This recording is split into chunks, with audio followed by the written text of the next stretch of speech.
আজকে আমি chicken roast করব। এদিকে লবণ দিয়া ভালো করে মাখায়া আমি একটু হালকা তেলের ভিতরে একটু ভেজে নিব। আমি কিন্তু একটু মাংসটাই যে দেখছেন একটু ছুরি দিয়ে কেটে নিছি, এই যে নাহলে ভিতরে ঢুকবে না। এখন আমি এই যে তেলের ভিতরে একটু হালকা ভেজে নিব চিকেন রোস্ট।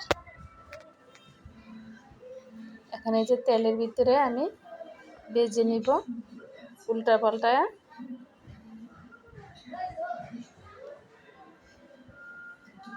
এভাবে আমি সবগুলো ভেজে নিব।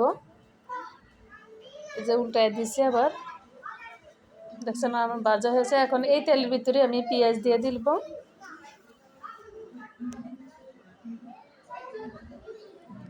পেঁয়াজটা আমি ভালো করে একটু হালকা একটু লাল হইলে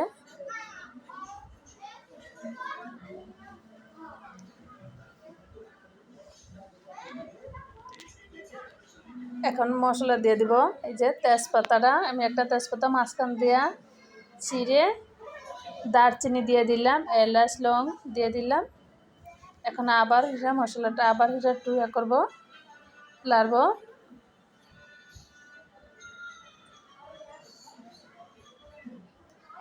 এখন দিয়ে দিব পেঁয়াজ বাটা আর হয়েছে বাদাম বাটা।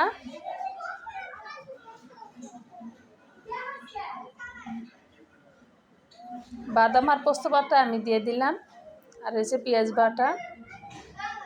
এখানে যে ভালো করে আবার একটু লাড়া দিয়া মশলাটা ওয়া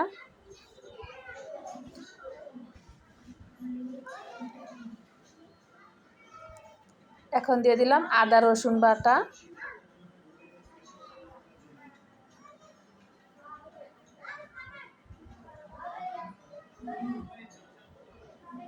পুরো ভিডিওটা দেখবেন, আমাদের পাশেই থাকুন।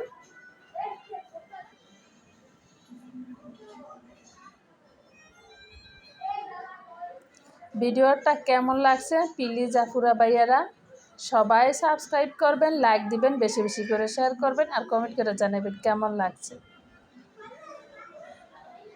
এখন লবণ দিয়ে দিলাম।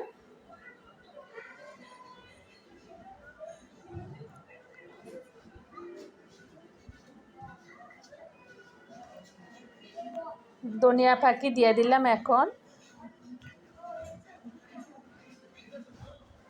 এখন এই যে রোস্টের মশলাটা দিয়ে দিব, রাঁধুনি।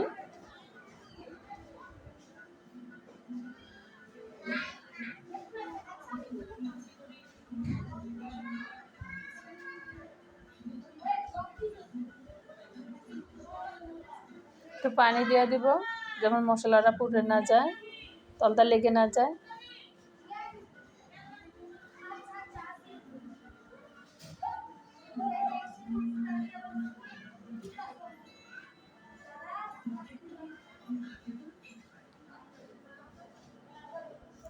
মরিচের পাখি দিয়ে দিলাম,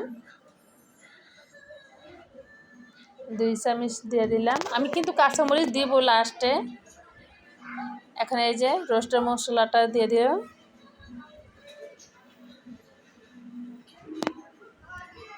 এখন আবার ভালো করে একটু নাড়ায় আবার কষায় ভালো করে।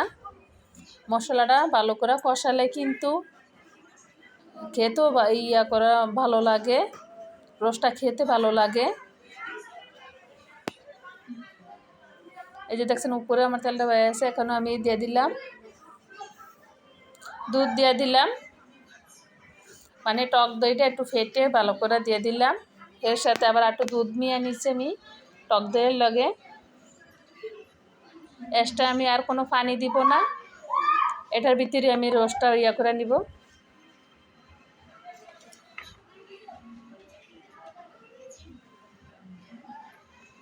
এখন এই যে রোস্টটা আমি যে হালকা ভেজে নিয়েছিলাম, এই রোস্টটা এখন দিয়ে দিব।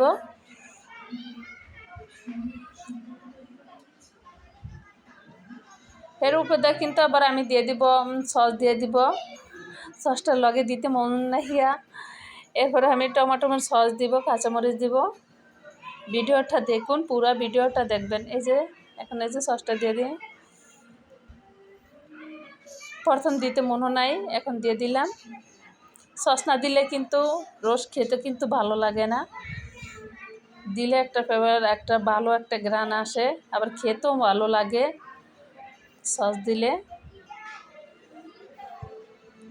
এখন এই যে কাঁচামরিচটা দিয়ে দিলাম। আমি কাঁচামরিচটা কিন্তু ডিপ ফ্রিজে, আমি সারাক্ষণ এরকম ডিপ ফ্রিজে কাঁচামরিচ দিয়ে দেই, 12 মাস লাগাই আমি খাই কাঁচামরিচ।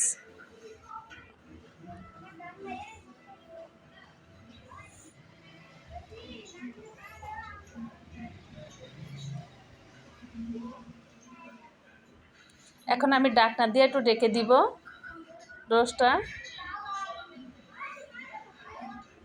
এক্সট্রা আর কোনো পানি দিব না, ঢাকনা দিয়ে ঢেকে দিলাম। এই যে মাশাআল্লাহ দেখছেন কতটা সুন্দর হয়েছে রোস্টটা। গরম গরম পোলাওর সাথে কিন্তু খেতে অসাধারণ। কালারটা আসছে কি মাশাআল্লাহ, দেখছেন জুস একটা কালার, মাশাআল্লাহ অনেক সুন্দর। প্লিজ আপুরা যাই যেখান থেকে আমাদের রেসিপি ভিডিওগুলো দেখেন সবাই সাবস্ক্রাইব করবেন, লাইক দিবেন বেশি বেশি করে, আর কমেন্ট করে জানাবেন কেমন লাগছে।